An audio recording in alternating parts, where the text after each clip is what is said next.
Don Humberto de la Calle, ya Bueno, nos estamos acercando al final de esta temporada. A mí se me pasó muy rápido, cuénteme usted la verdad. pero de manera fulminante, ¿Sí como o un no? relámpago. Y eso que este era el doble de capítulos. Tenemos energía para 10 más 10 temporadas más. temporadas, sí, Exacto. sí, no me refiero a No, episodios. muy bien, muy Muy bien. bien. Este va a ser entonces el penúltimo de nuestra El segunda penúltimo, temporada. sí, señor. Y es un tema que además surgió en micrófono antes de que comenzáramos una grabación de otro episodio de la temporada, porque yo me acuerdo que íbamos ya a empezar a grabar y yo le dije, tengo una curiosidad y es por qué estoy sintiendo que ahora, desde hace un par de años, la figura de Virgilio Barco ha cobrado importancia. Entonces usted me dijo, sí, tiene toda la razón, y ahí cruzamos un par de comentarios y al final de esa grabación yo le dije, ¿por qué no hacemos un episodio sobre expresidentes de Colombia? Y cada vez ha cobrado como más significado entre el equipo y entre nosotros dos, porque es un lugar común necesario también que la gente hable de lo malo que fueron los expresidentes. En general, la primera respuesta de un ciudadano de a pie frente a un expresidente cualquiera, no importa ni el partido ni el periodo de tiempo, siempre es, ese no hizo nada. Pero en realidad yo creo que pues, no podríamos ser viables como país si definitivamente ninguno hubiera hecho nada. Entonces empezamos a mirar y decidimos escoger algunos nombres de expresidentes de Colombia, pero alrededor de un concepto que nos pareció interesante y que nos llamó la atención, y es expresidentes que hayan tenido un papel importante en términos de realización de reformas de algunos temas en la vida nacional. Entonces como que por ahí nos vamos a ir encaminando y entonces nos proponemos ahora comenzar un poquito atrás, en 1958, con un presidente que me costó mucho diferenciar en el colegio, incluso en la universidad, Alberto Lleras Camargo. Yo lo mezclaba pues obviamente con Carlos Lleras Restrepo porque pues ninguno de los dos me tocó en vida en este plano terrenal, pero Alberto Lleras pues obviamente uno lo escuchaba mucho porque fue el primer presidente del Frente Nacional. Otro concepto que yo me acuerdo haber crecido con el imaginario colectivo de eso fue lo peor que le pudo haber pasado al país, el Frente Nacional. Y en el colegio, en la década de los 80, pues tampoco nunca me explicaron más allá, o de pronto no recuerdo, yo era muy mal estudiante, más allá de la alternancia en el poder entre los conservadores y liberales. Pero hay una cosa clave y es por qué se decidió esto, y pues ahí entonces hay un tema previo que es la violencia bipartidista. Entonces yo le propongo que arranquemos con Alberto Lleras y empecemos a hablar, por ejemplo, este señor en términos de reformas institucionales y políticas, por qué fue importante para la vida nacional. Pues primero me parece muy pertinente la forma como has introducido este tema, mi estimado Octavio, porque siempre la tendencia, usted ya lo acaba de decir, a mirar lo malo Sí. y perder lo bueno. Eso, dijéramos, es más o menos connatural. Pero lo que estamos viviendo en Colombia ahora ya es una visión absolutamente extremista, según la cual en 200 y pico de años aquí solo ha habido corruptos, ladrones, descendientes de esclavistas. La historia de Colombia no es sino la de la corrupción y la violencia. Uh-huh. Y yo sí creo que la clase dirigente colombiana tiene lo que pudiéramos llamar unas asignaturas pendientes. Por ejemplo, el tema de la inequidad en Colombia, pues es dramática. Es superlativa, es uno de los países más inequitativos del mundo y eso genera responsabilidades. Pero eso no debería ensombrecer una visión que yo creo que es la visión equilibrada de cómo, dígase lo que se diga, en los últimos años, ponle 100 años, 80 años, Sí. la vida de los colombianos ha mejorado y el país se ha desarrollado. Este no es el país de antaño. Cuando yo era estudiante de primaria, me acuerdo que los profesores todo lo explicaban diciendo, es que somos pobres. Y entonces uno también se resignaba, bueno, pues somos pobres. Hoy Colombia no es un país rico, pero es una especie de país de clase media. Hoy existe, en el pasado no existía. Acuérdense que vino el general de Gaulle y echó su intervención en Bogotá y dijo, ¡viva Bolivia! Nos confundían con Bolivia, Colombia no existía. Sí. Y lo único que existía era que había unos bandoleros. Luego me parece que eso es injusto. Y ahí creo yo que es buena idea concentrándonos más en una época casi contemporánea, moderna, comenzar con Alberto Lleras, ¿Por qué razón? Porque Alberto Lleras ha sido el gran constructor, dijéramos, del Estado que conocemos, Ok. con variantes y diferencias, pero quien da el paso después de la caída de la dictadura, de recuperar, dijéramos, la condición de república, república civil, república basada en el Estado de Derecho, con separación de poderes, con respeto entre las ramas. Es decir, hay una cosa, un acento, valga la redundancia, republicano en Alberto Lleras que es muy importante. Podemos dar un pequeño pasito atrás. Alberto Lleras se encargó de la presidencia después de que se cayó López Pumarejo. Ok. Él gobernó el último año y dijéramos, cuando fue objeto de críticas de liberales muy extremistas, él condujo un proceso electoral limpio e hizo la transición entregándole al Partido Conservador el gobierno, el poder, lo cual al contrario lo enaltece, en medio además de un mar de violencia que usted ya mencionó. Luego vienen todos los acontecimientos, Laureano Gómez, la dictadura, etcétera. Muchos de los dirigentes, sobre todo de los dirigentes liberales, se refugian en el exterior. También Laureano Gómez, porque había sido precisamente quien desempeñaba, a quien le dieron el golpe.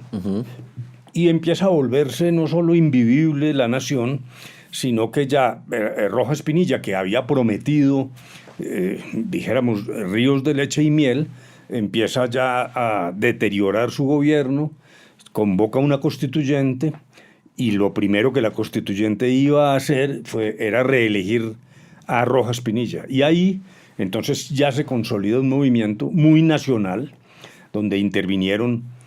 Primero, los portaestandartes fueron los estudiantes, incluso algunos fueron sacrificados por las balas oficiales, lo que hoy llamaríamos sociedad civil, hasta la Iglesia Católica, bueno, hubo una gran efervescencia.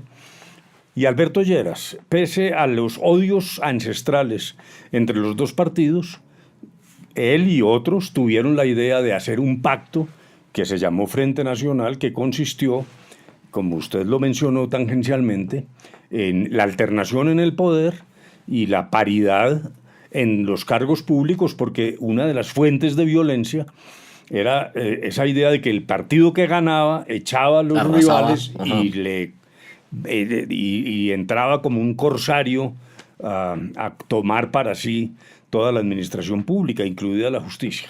Entonces dijéramos, el primer acto muy importante es de hacer como una especie de paréntesis a los odios. Alberto Lleras se traslada a España, a Sitges y Benidorm, donde vivía Laureano Gómez, y pese a que el odio era furibundo, empiezan a construir ese Frente Nacional sobre esas bases que después fueron criticadas. Se dijo que la alternación sacó a los disidentes y a los alternativos y que ahí vino la violencia social en los campos, la guerrilla. Yo creo que en parte son exageraciones. Dijéramos que se le fue tomando como cierta ojeriza al Frente Nacional y se fue perdiendo el elemento central, que repito en 2 o 3 frases. Primero, la recuperación republicana, lo cual implicaba que la conducción de los militares era una conducción civil. Hay un famoso discurso en el Teatro Patria de Alberto Lleras cuando dice: los temas de orden público confío en los militares, pero los militares no se meten en la política. Casi que un deslinde de terrenos. Sí. Para evitar, porque había siempre rumores de que se quería repetir el golpe, que algunos militares querían que volviera Rojas Pinilla, etc. En segundo lugar, esto se hizo a través de un referendo, que por cualquier razón se llamó plebiscito, que era como de 10 o 12 puntos, donde se establecen las bases futuras de las reformas constitucionales, se le da un énfasis enorme a la educación, se fundamenta a nivel no solo constitucional, sino plebiscitario, la carrera administrativa y se establece la paridad, repito, sobre todo en la justicia, que logró despolitizar la justicia en Colombia. En eso hemos echado un poco atrás, por cierto. Pero bueno, entonces yo creo que Alberto Lleras fue el gran diseñador de lo que vino después. La izquierda siempre lo trataba muy mal, decía que era un monigote de los norteamericanos. Eso se lo ganó él porque fue uno de los jefes de Estado que provocó la salida de Cuba del sistema interamericano después de la Revolución Cubana. Y entonces, dijéramos, la izquierda lo odiaba, se decía que era medio fascista y tal, todo lo contrario. Realmente era un liberal, tolerante, respetuoso y diseñador de la República. Es decir, ¿qué es lo que Alberto Lleras hace?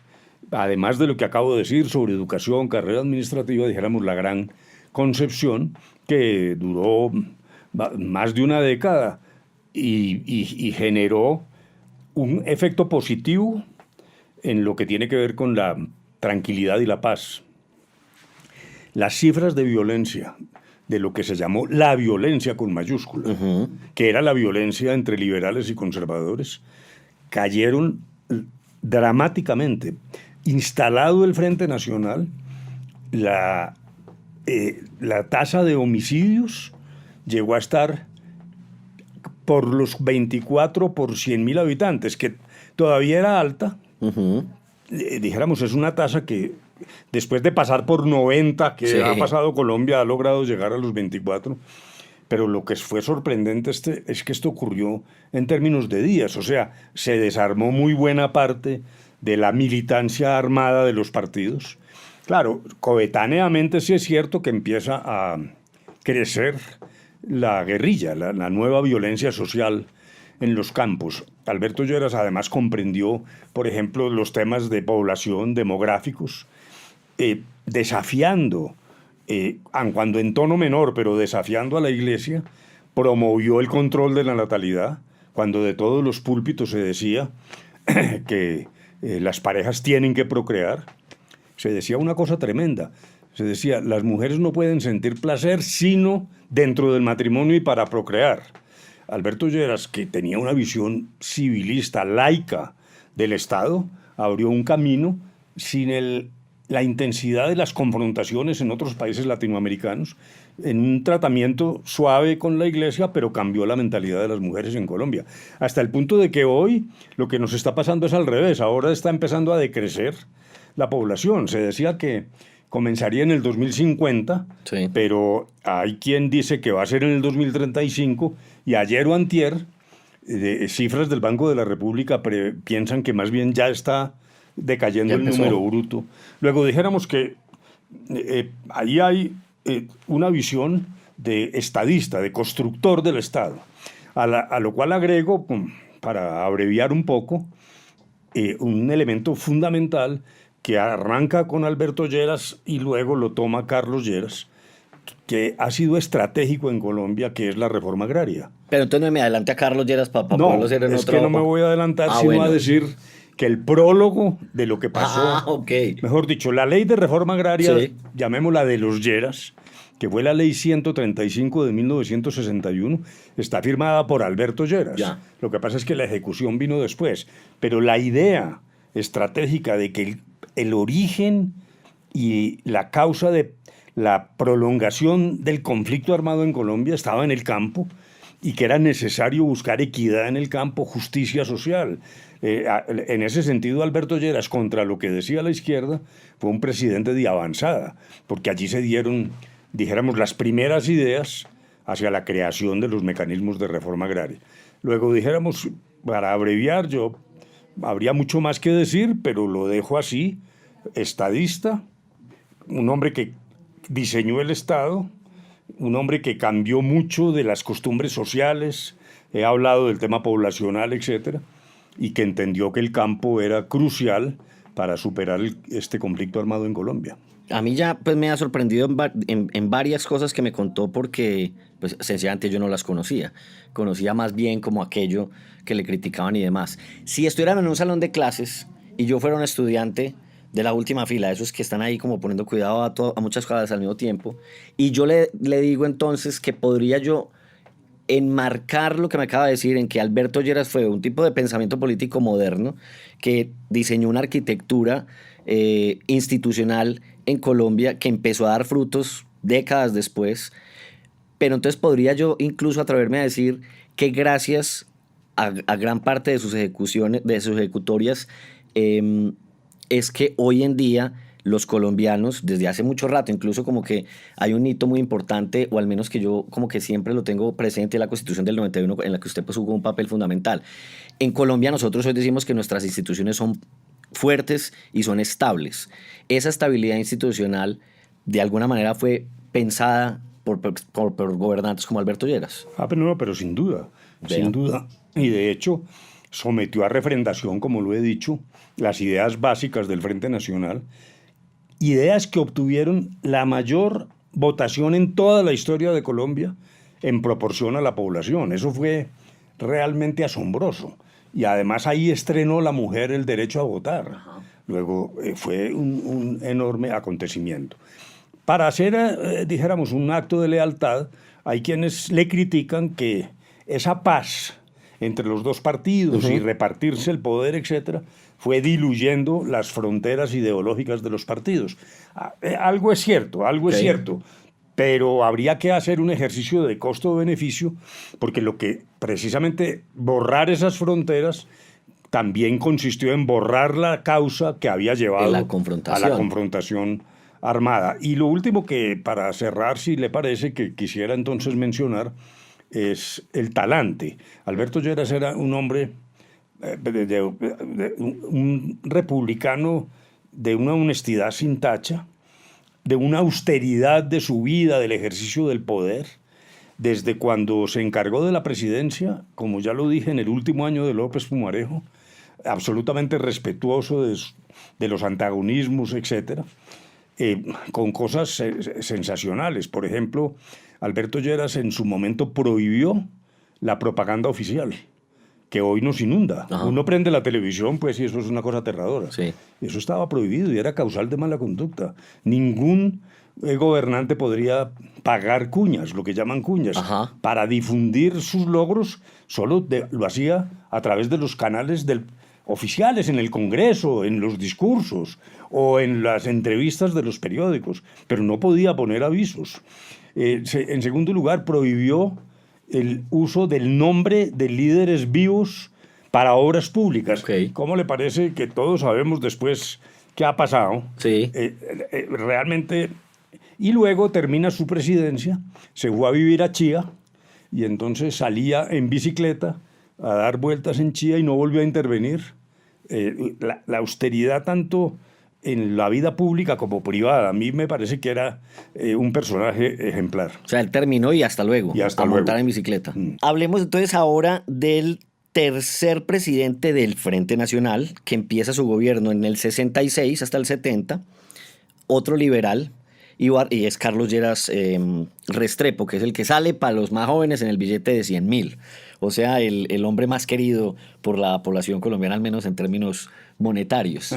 Y necesito arrancar con una pregunta que surgió de la conversación alrededor de Alberto Lleras.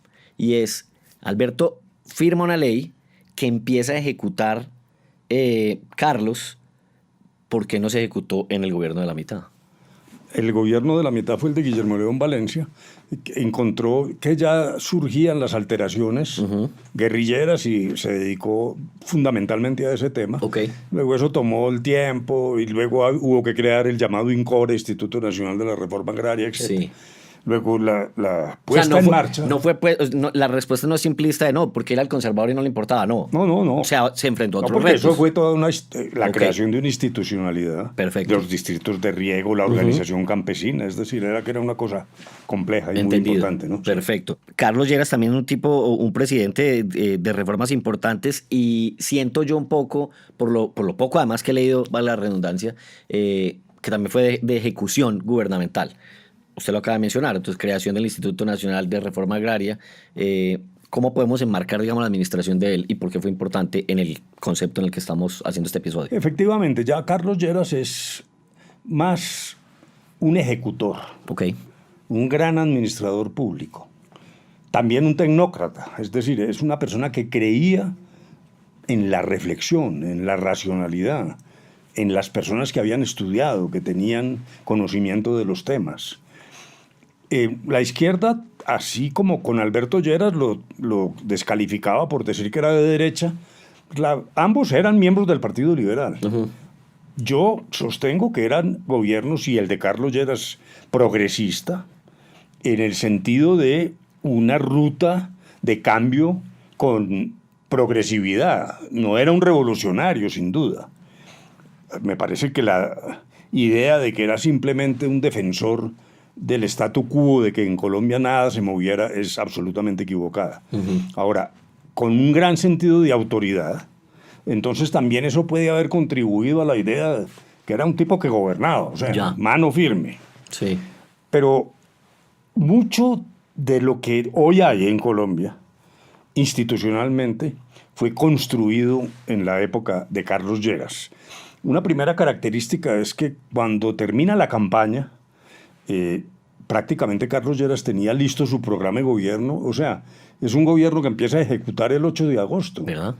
Y incluyendo una reforma constitucional que ya tenía planeada, la reforma del 68, e incluyendo el panorama, repito, del enjambre institucional, una serie de los institutos que ahora tenemos, el ICBF, Sí. lo que en su momento fue el Instituto de la Reforma Agraria, etc. Entonces, dijéramos, un enorme realizador. Contó con una oposición muy grande, primero de la ANAPO, que era la Alianza Nacional Popular, que era el partido que ya empezaba a proclamar la candidatura del depuesto general Rojas Pinilla. Entonces, dijéramos, el choque era brutal, porque recordemos que el golpe contra Rojas, que Darío Echandía lo llamó un golpe de opinión, no un golpe de Estado, tuvo un epicentro en el Partido Liberal muy grande. Entonces, dijéramos que venía una confrontación que además se agudizó porque el discurso político del general Rojas era un discurso muy populista. Él siempre sacaba yucas y papas y decía esto, aquí van a bajar los alimentos, etc. Frente a un hombre como Carlos Lleras, que había sido contralor, que era estudioso, que se sabía las cifras, era realmente un cerebro con una gran capacidad de asimilación. El hecho es entonces que primero es el gran reformador de la Constitución, el gran constructor institucional, mantuvo el respeto entre los dos partidos, cumpliendo lo pactado en el Frente Nacional, y por virtud sobre todo de la oposición de la ANAPO, de la Alianza Nacional Popular, y de los terratenientes que resistieron los esfuerzos de reforma agraria, él terminó su gobierno de una manera un poco pugnaz y quizás dijéramos turbulenta, porque con su gran sentido de autoridad era un peleador político. Él defendía su reforma agraria y yo tengo el recuerdo de instauró un mecanismo fantástico de comunicación con la gente, que era en televisión, hacía unas alocuciones que no eran grandilocuentes, sino casi un profesor de economía. Él empezaba a enseñarnos pedagógicamente, y a través de ese mensaje televisivo eran charlas que duraban alrededor de media hora y eran frecuentes. Allí mostró el propósito, repito, de su gobierno y sobre todo de la reforma agraria. Entonces, los grandes terratenientes de Colombia comenzaron a oponerse a todo esfuerzo de reforma, con un desenlace muy malo, y es que en el siguiente gobierno, que fue el de Misael Pastrana, entre Misael Pastrana y Alfonso López Miquelsen, con la ayuda de Álvaro Gómez Hurtado, se hizo lo que se llamó el Pacto de Chicoral, que liquidó la reforma agraria. Y de allá ahora, lo que hicimos en La Habana, es decir, el siguiente capítulo en temas de reforma rural fue lo que fue en La Habana. Se hizo en La Habana, y bajo la dirección pues de Juan Manuel Santos y con la guerrilla, que todavía incluso no se ha desarrollado lo suficiente. Y ese bache es absolutamente asombroso para Colombia y muy triste, porque entre las tesis de la reforma agraria era la concentración de la tierra, muy pocos dueños y una injusticia social en el campo, sistemas de explotación del campo, de lo que se llamaba parcería, etcétera, que era el pobre campesino sobreviviendo sin aplicación de la ley laboral, sin seguridad social, etcétera. Y irrumpe después, ya más modernamente, el paramilitarismo, y la concentración de la tierra hoy es mayor que en la época de Carlos Lleras.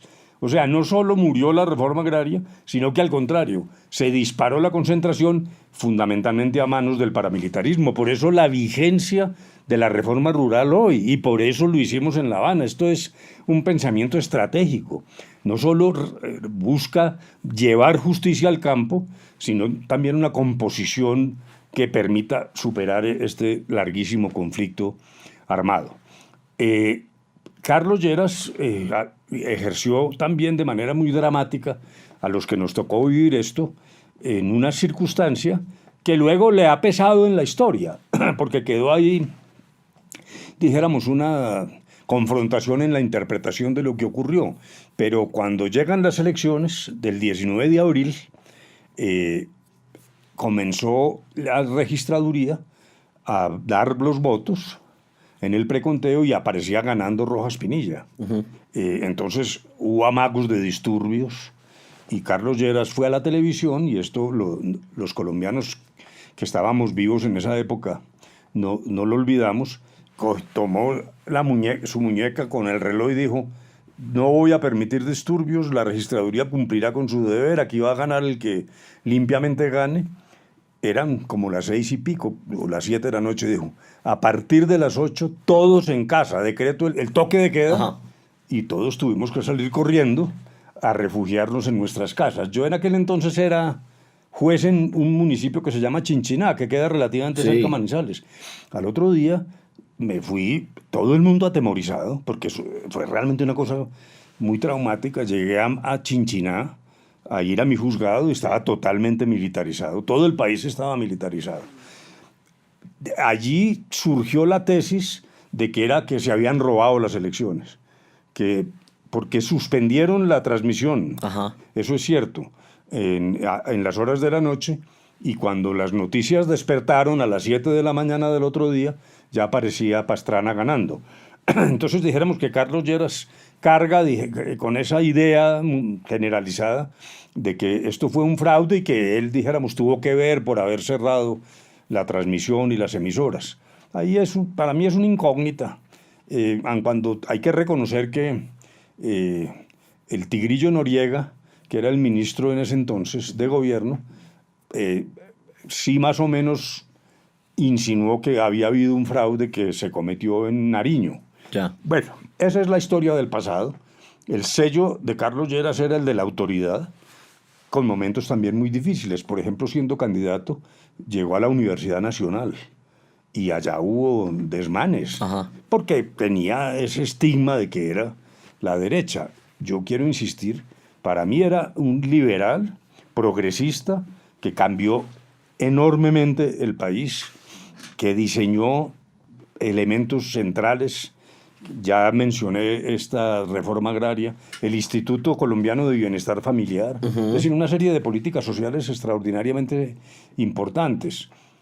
Pero es un gran reformador, también un tecnócrata. Creó o impulsó la creación de Planeación Nacional. Okay. Lo que Planeación se convirtió en el cerebro de Colombia, aun cuando había sido creada antes, pero Carlos Lleras le dio todo el espacio a los técnicos. Es decir, era un gobierno muy serio y con mucha incidencia, pero como queremos tener aquí una conversación muy leal con quienes nos siguen, quedó siempre como la idea de que era demasiado hacia la derecha Carlos Lleras, y yo creo que era más por su talante de autoridad, no autoritario, pero sí de autoridad, que se le asimila más a eso, cuando hoy disfruta del color verde de los billetes de 100, ¿no?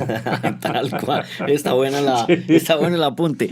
Antes de arriesgarme, a interpretar y concluir aquello que me acaba de decir del gobierno de Lleras, ¿el pacto de Chicoral fue formalizado en la administración de Pastrana o de López Michelsen? No, de Pastrana. De Pastrana. Pastrana era el presidente. Vale. López Michelsen ya era jefe importante. López Michelsen creó el MRL, que era una división del Partido Liberal, entonces colaboró. Vale. En ese pacto participaron fuerzas también, políticas. Entiendo. López Michelsen, no el liberalismo llerista, llamémoslo. Ajá. Y también, dijéramos, Laureano Gómez, el movimiento de salvación, lo que hoy se llama Salvación Nacional, en ese momento se opuso también duramente a la reforma agraria. Bueno, entonces, ¿qué tal si yo me aviento y le digo, Carlos Lleras Restrepo era un hombre que conocía el aparato del Estado, administrador público por definición, como usted encabeza o introduce su figura al inicio de este bloque, que además me causa mucha curiosidad, o más bien como que sí me genera un interés particular, y es que hoy en día hay mucha gente que le tiene pereza precisamente a las personas que conocen el establecimiento, porque es que para uno poder administrar el sector público, pues tiene que conocer. Pero eso pareciera a veces que como que es un defecto. Carlos Lleras entonces era un administrador público que conocía el establecimiento y que, puedo decir entonces, ayuda a aumentar la capacidad del Estado colombiano con la creación de estos institutos descentralizados y tal. Es decir, ahí hay un casi que la curva de gestión pública aumenta con Lleras Restrepo. Sí, sin duda, y es una buena reflexión porque conocía el Estado con su propia experiencia personal. Carlos Lleras fue Contralor General de la República, o sea, cosa que hoy, curiosamente, más bien es como un baldón. Si alguien tiene mucha experiencia, es, no, esos caras nuevas, esos mejor los jóvenes, esos viejitos no sirven para nada. Sí. Ahora, claro, yo tendría que ser consciente de que si uno trajera de la historia a Carlos Lleras a gobernar hoy, su pues estilo claro, ya estaría deteriorado. Es decir, ya hay una interacción, total. ya hay redes sociales, la sociedad civil ha crecido en Colombia, las ONGs, los partidos están muy desbaratados, cosa que en ese entonces no era así. Luego dijéramos, hoy gobernar como Carlos Lleras ya sería imposible. Claro. Y incluso el ejercicio de la autoridad ya tendría que ser distinto, mucho más canalizado alrededor de los derechos humanos, etcétera. Era otra época, eso hay que reconocerlo. De acuerdo, hay que mirarlo con los ojos de la época. Es correcto. Entonces, al menos en este episodio, hasta este punto, me sentí joven, porque yo nací el día antes de que eligieran a Belisario Betancur como presidente de Colombia, en 1982.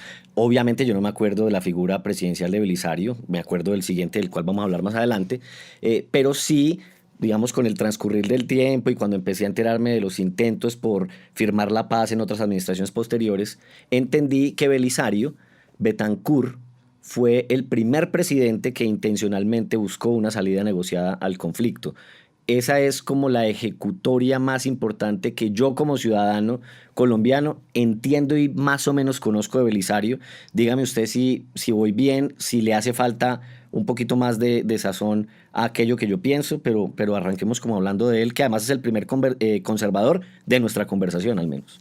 Bueno, sí, yo trataría de hacer algunas notas de lo que creo que son características de Belisario Betancur, pero sin duda el elemento descollante es el que tú has dicho, Octavio. Pero no solo porque tomó la bandera de la paz, las palomas dibujadas en las calles inundaron a Colombia, a veces dijéramos un poquito abrumador y fatigante, pero no solo por el aspecto funcional de la búsqueda activa, hablando con la guerrilla, con las distintas guerrillas. Algún guerrillero de estos llegó a Palacio un día y eso se armó un escándalo. O sea, una visión realmente muy activa frente a lo que había sido la tradición antes, en la que los presidentes no descartaban, dijéramos, amnistías o algún tipo de arreglo, pero sobre la base de la prevalencia del Estado y la idea de que la guerrilla estaba compuesta por unos señores que estaban en armas. Así les reconociera que fueran rebeldes, pero que eso era totalmente execrable, detestable, y que la sociedad colombiana no podía aceptar eso.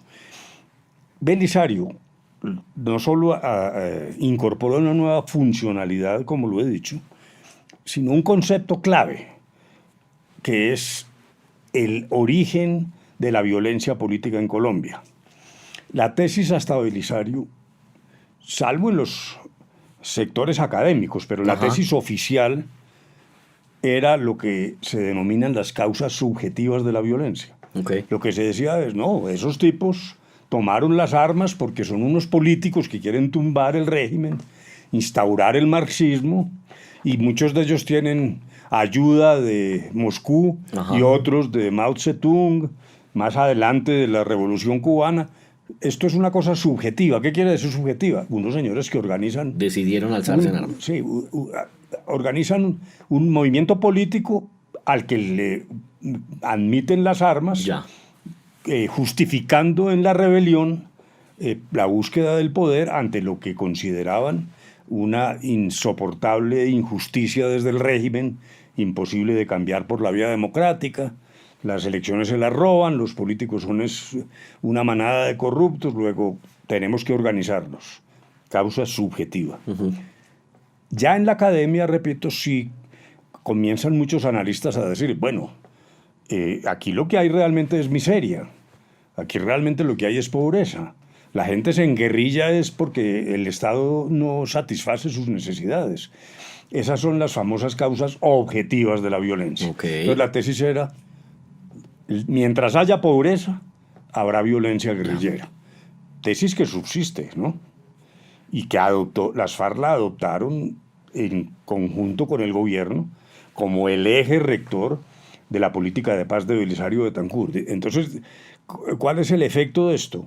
Primero, no solo el hecho de actuar y no esperar pasivamente hasta el punto de que en la Uribe, el territorio de la Uribe, pues estaban acantonadas la dirigencia de las FARC, el gobierno iba a visitar a las FARC, a la Uribe, y además venía gente del resto de Colombia y de países. Hasta era un poco gracioso porque hay muchas fotos de grandes personajes de los medios de comunicación, actrices, escritores, etcétera, tomándose. Es muy curioso porque lo que tomaban era champaña, unas copas de champaña, ¿Sí? con Manuel Marulanda y con los guerrilleros. Pero eso lo que demostraba, más allá de lo farandulero, era que el gobierno no estaba quieto, sino Ya. actuando. Crea la Comisión de Paz y muchas de las instituciones hacia la paz que todavía subsisten. Mi opinión personal es que ninguna de las dos tesis por sí sola explica Ok. lo que ha ocurrido en Colombia. Yo creo que aquí hay como una mezcla de las dos tesis. Porque por un lado, sobre todo en el arranque de la guerrilla, a mí sí me parece que es evidente, y yo creo que indiscutible, que esto ocurre en el marco de la Guerra Fría. Por ejemplo, de las FARC se habla de 1964. Y es claro que había presencia y apoyo internacional de las distintas fracciones del marxismo-leninismo. Ya mencioné Moscú, Mao Zedong, el EPL seguía las enseñanzas de Mao Zedong, luego el ELN en la línea de la Revolución Cubana, luego el elemento subjetivo a mí me parece que es inobjetable, pero no puede desestimar uno las llamadas causas objetivas, porque es cierto que en situación de miseria, particularmente lo que pasaba en el campo, pues la gente se enguerrilla. A mí un día me dijo Antonio Navarro, la gente en Colombia se enguerrilla muy fácil, porque usted llega al campo y es una situación tan difícil que muchas veces incluso ser guerrillero le abre espacios a la vida de quienes toman las armas. En esto tengo una anécdota. Omito el nombre, alguien que fungía como secretario de la Unión Patriótica, que fue uno de los momentos en el gobierno de Belisario Betancur donde se generó un proceso de intervención civilizada en política, Sí. abriendo las puertas de lo que en su momento llamó él mismo la reforma política. Este secretario general, como yo era ministro en el gobierno de César Gaviria, que venía toda la oleada que había arrancado con Belisario, me decía, es que ustedes me han entendido, me decía este secretario de la Unión Patriótica. Yo tenía 14 años y era una situación de miseria, no tenía escuela, en mi casa no había acueducto, no había servicios públicos, era una cosa trágica, vivíamos hacinados en una casucha donde el piso era de tierra, y cuando llega la guerrilla, entonces yo dije, a los 14 años, yo estoy listo, se mete en la guerrilla, recibe el fusil y dice, ustedes los burgueses no entienden en qué consiste eso, porque a partir del momento en que yo tenía uniforme y fusil, me pasaron dos cosas. que en las tiendas me regalaban la cerveza y no me cobraban, y que las mujeres me aceptaban mis requiebros con mayor facilidad. Entonces, con esto lo que quiero decir es que las causas objetivas funcionan, sobre todo para el reclutamiento, Claro. etcétera. Obviamente, sin la línea subjetiva política, pues la guerrilla, como pasó en el resto de Latinoamérica, hubiera desaparecido. Algo nos pasó aquí, en Colombia, para tener un conflicto tan largo. Claro, después viene el narcotráfico que permea todo. Claro. Eso tiene distintas explicaciones, pero una de esas explicaciones sí son, dijéramos, las fallas geológicas, llamémoslas así, del sistema, que realmente ofrecía muy pocas posibilidades para millones de campesinos que estaban en la miseria. Entonces, lo primero que hay que entenderle a Belisario Betancur, que marcó la historia de Colombia y subsiste, fue la formalización de la tesis de las causas objetivas de la violencia. Antes era una cosa reducto de las universidades. Él tomó esa estructura mental y empezó a trabajar sobre esa línea. Uno de los problemas de Belisario en el tema de la paz, sin embargo, es que precisamente por ese lenguaje que los militares de la época no aceptaban, Belisario trató de impulsar el proceso de paz un poco por fuera de la estructura militar. Y eso se fue agotando. Belisario hubo un momento en que ya realmente carecía de las palancas del mando para conducir la cuestión militar porque se había generado ya una desconfianza enorme. Pongamos un ejemplo. Cuando llega la toma del Palacio de Justicia, Belisario Betancur prácticamente no tenía gasolina en el tanque de la gobernanza. Entonces aparece la retoma del palacio, con las consecuencias desastrosas que vivimos, y que ha quedado flotando ahí la duda. Algunos dicen que fue como una especie de golpe de Estado temporal, y los militares se tomaron el palacio, se produjo lo que se produjo, y de alguna manera el gobierno no tenía capital político para frenar eso. En cambio, Julio César Turbay gobernó con los militares desde un principio, estatuto de seguridad, etc. Cuando viene la toma de la Embajada de la República Dominicana, tenía el tanque lleno. Entonces, Turbay tenía toda la gobernabilidad, los militares lo apoyaban, y ahí es donde él dice, vamos a negociar. Y tuvimos una negociación de mes y medio, 2 meses, donde la delegada de la guerrilla era la Chiqui Cardona, Sí. y el gobierno mandó 2 funcionarios de la Cancillería. No hubo ningún muerto, salen todos los rehenes y los guerrilleros llegan a Cuba, en fin, la historia conocida. Entonces dijéramos que parte del problema de Belisario fue tal vez la falta de integralidad de todos los estamentos que se oponían, y como un deseo de forzar la paz. Es lo que le pasa a los precursores, pero entonces lo primero, el precursor de la paz, si queremos llamarlo así. Segundo, es el primer presidente, por lo menos de la época contemporánea, que logra la presidencia con un discurso esencialmente social. Veníamos de tecnócratas, de hombres muy serios, sabios, estudiados en las universidades, como lo hemos visto, mientras que Belisario tuvo unos lemas muy sencillos: casa sin cuota inicial, y universidad abierta y a distancia, y una expresión de sensibilidad, diciendo: yo nací en un hogar pobre, fui el hijo número 10 o 12 de unos campesinos. Entonces el discurso de Belisario inaugura para mí también una nueva etapa en la retórica política y en la retórica en general, porque además él se adornaba, era muy poético lo que decía, los discursos, claro, de una factura extraordinaria, porque era realmente un gran escritor. Inaugura la intelectualidad, inaugura, no seamos injustos, algo había antes, pero él sí, los salones de la Casa de Nariño se llenan todos los días de intelectuales, se sientan a conversar, es decir, había una cara nueva, con un mensaje popular, algunos decían que ligeramente populista, pero me parece que, dijéramos, esa es otra característica, que es lo del el discurso social, dijéramos, de Belisario Betancur. El manejo económico, muy en manos del ministro de Hacienda, y en aquel entonces de la Junta Monetaria y eso, dijéramos, él no se explayaba, a diferencia de Carlos Lleras, en largas explicaciones económicas. Ya. Además, ese no era su territorio Más, académico, sí. su formación. Y luego, usted lo dijo, un conservador que gana la presidencia, pero a nombre de un movimiento nacional que integra distintas corrientes. Entonces ahí aparece, yo creo que casi por primera vez, ya una amalgama distinta a lo tradicional, que eran un liberal y un conservador. Ya. Aquí se forma el movimiento nacional, donde entran incluso liberales, hubo liberales por Belisario, sindicalistas, lo que asemejaría a algo que Jaime Bateman llamó después el sancocho nacional. Ok. Entonces, en Venezuela le dicen el chiripero. Ujú.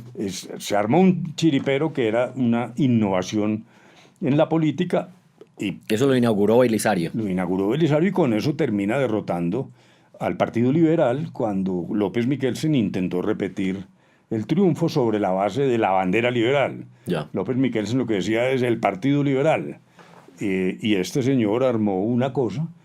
En algunos momentos Belisario de conservador realmente no tenía nada. Eso estaba pensando Sí, todo el era, rato que usted me ha hablado. era pues el chiripero. Mm. Y con eso logró gobernar con muchos sobresaltos, claro, porque parte de la guerrilla en algún momento se sintió traicionada, vino la toma del Palacio de Justicia, luego los 20.000 muertos en Armero, dijéramos, fue muy golpeado y yo diría que la cuarta característica que a mí me parece admirable es que termina la presidencia y dice, queridos colombianos, les agradezco, hasta aquí llegué y jamás volvió Eso le iba a decir, a intervenir. que fue el primero que yo tenía El conocimiento primero que se fue a escribir y a declamar. Me voy a declamar, a escribir poemas y a tomarme unos aguardientes con mis colegas de pluma y chao política. Dio muy esporádicamente opiniones, entre otras, sí tengo que resaltar eso y agradecer, porque Belisario Betancur fue un gran defensor de nuestro proceso en La Habana, el de Santos. Sí. Incluso personalmente conmigo en algún momento sostuvo que yo debería asumir la presidencia para continuar ese proceso. O sea que en lo personal le tengo una gran deuda de agradecimiento, pero esas eran pequeñas intervenciones esporádicas. Él nunca se dejó llevar ni siquiera por sus copartidarios al ejercicio activo de la política. Ajá, exacto. Nunca alimentó campañas al Congreso ni nada por el estilo. Se fue para Medellín y se dedicó a lo suyo. Vea lo importante que ha sido para mí, esperemos que para muchos de nuestros oyentes también, esta conversación, porque entonces estaba pensando yo exactamente eso, un conservador de un pensamiento de avanzada bastante definido, un liberal como Turbay que en cambio sí tenía las fuerzas militares de su lado, otro liberal como Lleras Restrepo con autoridad. Entonces mire cómo es de importante conocer la historia política reciente, que es el propósito de este podcast, para uno empezar como a deconstruir un poco de mitos que realmente no son ciertos. Entonces me gusta mucho que hayamos arrancado la década de los 80 como de esa forma con Belisario. Sí, y además porque este examen que estamos haciendo, o lo que pretendemos, es salir de esta línea fanática de que el pensamiento cuadriculado, lleno de insultos y de odio, es que estos miembros del partido X son esto, estos otros son los fascistas, estos son mamertos, que son marxistas disfrazados, porque la realidad en los matices es mucho más rica. A mí me parece que esto es como un caleidoscopio. Cuando yo estaba chiquito en mi barrio, uno miraba por el caleidoscopio, entonces se le movía un círculo y eso se iba organizando de manera distinta. Y yo creo que la historia de Colombia es así y no es simplemente 200 años de los esclavistas. Eso me parece que es absolutamente desfasado. Está usted cerrando con muy buenas analogías cada presidente, la del verde de Lleras y esta del caleidoscopio.